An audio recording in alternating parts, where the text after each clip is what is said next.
Over bullets if you're in this neighborhood. Hold on. Breaking news. This is breaking news. And this doesn't happen often on Liquid Lunch, but it's happening now. Breaking news.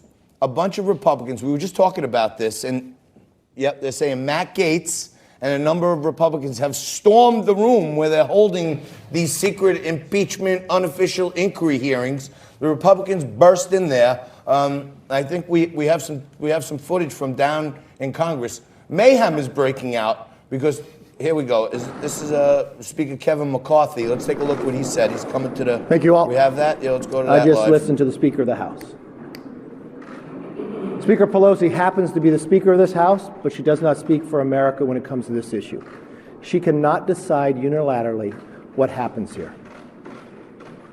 They have been investigating this president. We got Eisenbach before he even got elected. Johnny Burnett. They here. have voted we were just talking about times impeachment, talking about we rang the bell on how crazy.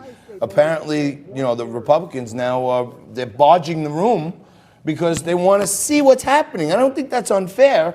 Yeah, this is crazy. This is like civil unrest now. This is why Pelosi's decision to keep these hearings secret was a disaster, because it allows for everyone to kind of dismiss what's going on as a hatchet job. I'm just reading here the latest on the impeachment inquiry. Apparently, Louis Gohmert, Matt Gaetz, a bunch of Republican senators have barged in. And they're basically protesting Pelosi and Schiff and Nadler and all these people keeping this stuff behind closed doors. And it's like, when I used to coach high school football, right?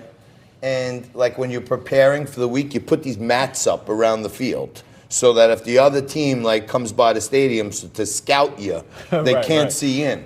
And sometimes it said, I don't see the new trick plays you put in. Sometimes it's so they don't see that your running back isn't practicing all week. You know what I'm saying? Because you don't want to let him in on the joke just yet. Right.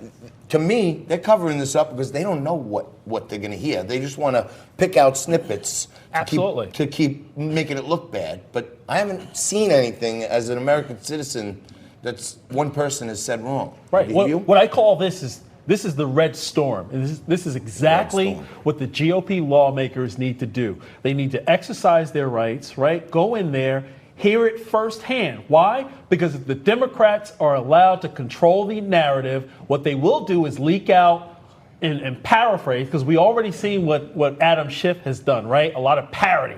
So that's what I see here. We have to take away their opportunity for parody to send out false narratives to try to mold and shape and deceive America. But that's not going to happen because the GOP is doing the right thing, going in and demanding transparency. This is like a freebie for the Republicans. I mean, they couldn't have written a better script than Trump. I mean, every other day it's something else, something else. The guy's governing with like a safe on his back, which is the whole progressive left of the Democratic Party. Yeah. And he's still killing it. They're saying, this just out of CNN, breaking news, that Republicans that are protesting in the impeachment hearing room are snacking on Cheez-Its. For those of you who love Cheez-Its, that's what CNN has as their top headline right now. Democrats are going to take down the president. All those crafty, and they're just like us, those Republicans down in Congress, because we love us some Cheez-Its too, right here on Liquid Lunch. But we have it with Question Tequila, and I'm sure Louis Gohmert and Matt Gaetz, they probably had a couple Question Tequilas before they barged into the room. Guys, we keep it light. Yeah. Before I ask you guys to test out the Question Reserva Tequila, you're a presidential historian. Yeah. You're a Columbia professor. You're an academic, okay, on a serious note. Can you tell us, in history, how many times has an impeachment inquiry ever resulted in the removal of a president? Well, one could argue that Nixon was forced out. No, that wasn't the question, but the Mr. answer Professor Guy. The answer is how many times has a president been removed in an official proceeding? Not a resignation, removed. The answer is none. Zero. But look, let's toast to that. The Republicans control the Senate, not marginally. When it comes to a 2/3 supermajority, you need 67 votes we have the majority and we have the supermajority.